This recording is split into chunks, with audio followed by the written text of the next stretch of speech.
It's nearly the end of 2022 as I record this, and as I reflect back on my time making weekly videos this year, I realize there is one key theme I've been focused on, but never directly speaking to, which is the relationship between time, money, and happiness. I speak a lot about financial freedom, money mindset, and even early retirement, so you can literally buy back your time. But what I'm really talking about is how to be happy.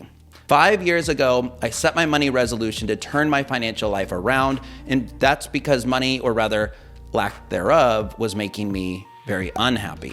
P.S. I wrote a book about that year. Check it out on Amazon to change your financial life as well, link in the description. But today, I wanted to talk directly about time, money, and happiness, and provide you with the top lessons I hope you won't forget. Everything I'm sharing today is from this short but very sweet publication by the Harvard Business Review called Time, Money, and Happiness. I've organized my thoughts into 7 critical lessons everybody deserves to know to live happier. They get progressively more interesting and powerful when you combine them together and build on one another. Plus, lesson number 6 has a funny story I love sharing with my friends, so stick around for all that. And let's get right to it. Lesson number 1, happiness isn't dictated by how much money or time you have. Your happiness is dictated by how you spend your money and time. Time and money are both scarce resources, sometimes painfully so. Therefore, they are your most precious resources. As resources, time and money are more similar than you realize. Both of them can be saved, budgeted, wasted, or spent in the pursuit of life's necessities and joys. And the 6 remaining lessons ahead will help guide how you should think about spending your money and time for optimal happiness. Lesson number 2, focusing on time leads to greater happiness than focusing on money. This probably won't surprise you, but based on Google searches, people are more focused on money than time. However, the Harvard publication reveals that individuals that are focused on time over money tend to be happier. That's because focusing on time makes you motivated to socialize more and work less, which are both associated with more happiness. When people focus on time, they come to view their life as finite, which encourages them to act in ways they'll be happy with when they look back on their life and reflect on who they are. Studies show focusing on time increases happiness, but it also decreases tendencies to cheat and increases charitable giving. Lesson number 3, be optimistic. Think that life is long and easy. Studies also show how you think about time, whether it's expansive or limited, can influence how much happiness and how you experience happiness. When surveyed, all ages answered that life is short instead of long, and they answered that they believe life is hard rather than easy. What are you thinking as you hear that? Be honest, do you usually look at life as being short and hard? You're not alone if so, but that thinking is diminishing to your happiness. The opposite belief that life is long and easy is associated with more happiness. Money as a tool can help you buy back your time, perhaps in the form as early retirement, as I often discuss, making life easier to view as longer.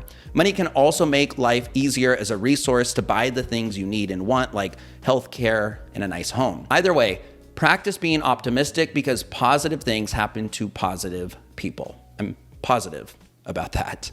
Number 4, people enjoy greater happiness from spending money on others rather than themselves. The term for spending on others is pro-social spending. In doing so, the more people give, the happier they are, controlling for their total income. So spending $5 on yourself is less satisfying than spending $5 on someone else. This is true among the rich and poor and in countries all over the world. Studies show this is even true among toddlers, as it has been observed they experience more happiness giving resources than using them on themselves. Let me ask you, do you prefer receiving or giving gifts?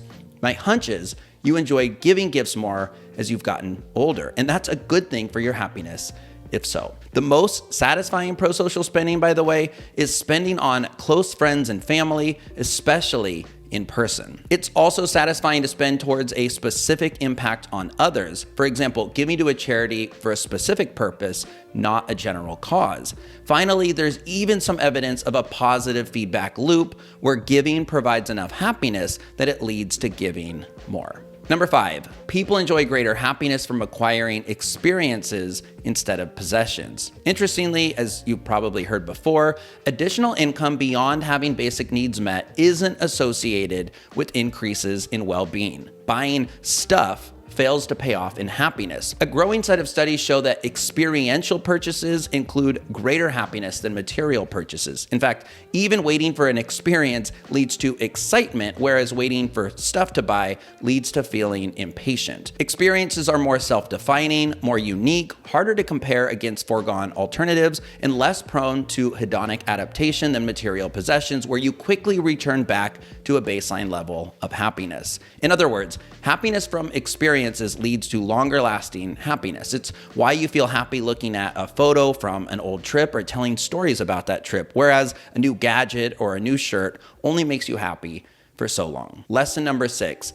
People enjoy greater happiness from spending time on or with others and from acquiring experiences, both extraordinary and ordinary. Giving time to others makes people feel as though they have more time, and it shows how much you can accomplish with your time. Further, different types of experiences are enjoyed differently as you age. For example, younger people enjoy extraordinary experiences more, whereas people enjoy ordinary experiences more as they age when they feel that their time is more limited. Here's the part I find myself sharing with friends all the time. It's the IKEA effect. The IKEA effect shows individuals who built IKEA boxes, see also Legos or constructing origami, were willing to pay more for unfinished products than being presented with the same product built by professionals. This shows that people value their time in doing. Busy people are happier than their idle counterparts, and they're even happier if they're busy with others. I can totally relate to this. I always say I'd rather stay busy than bored, and perhaps it's why food tastes better when it's prepared with a significant other. Number 7, happiness is not having what you want, but wanting what you have. And I love this quote. I had heard it before, but it never really sunk in until I viewed it in the context of these lessons about time, money, and happiness. But I don't want to tell you how to interpret it. I'd love to know, based on everything you've heard so far, how do you interpret this quote? I promise those of you that take time to reflect on what this quote means to you will get the most out of today's lessons. Here's a summary on screen of the 7 key points I discussed today. Number 1, how you spend your money and time determines your happiness. 2, focusing on time over money leads to greater happiness. 3, believe that life is long and easy. 4, people are happier spending money on others and themselves. People are happier when they spend on experiences, not things. People are happier spending time on or with others and time on experiences. Finally, happiness is wanting what you have. So here's the formula for more happiness. Focus on time. Use money to buy back your time. Use money on others and experiences. Use your time on others and experiences, especially with your loved ones. Now you understand the relationship between time, money, and happiness, but what are you going to do about it? Thank you for spending your time with me. I hope this felt like a shared experience. If you feel 1% happier after watching, mission accomplished. My name is Frankie. Have an awesome week or weekend ahead, but don't go anywhere just yet. Consider checking out this video next. It's an oldie but a goodie. I went on a mission to uncover if more money does lead to more happiness. If you enjoyed today's video, you'll definitely enjoy that one and what I found out, which was surprising. So I'll see you there, and I hope to see you next week on the next one. Thanks.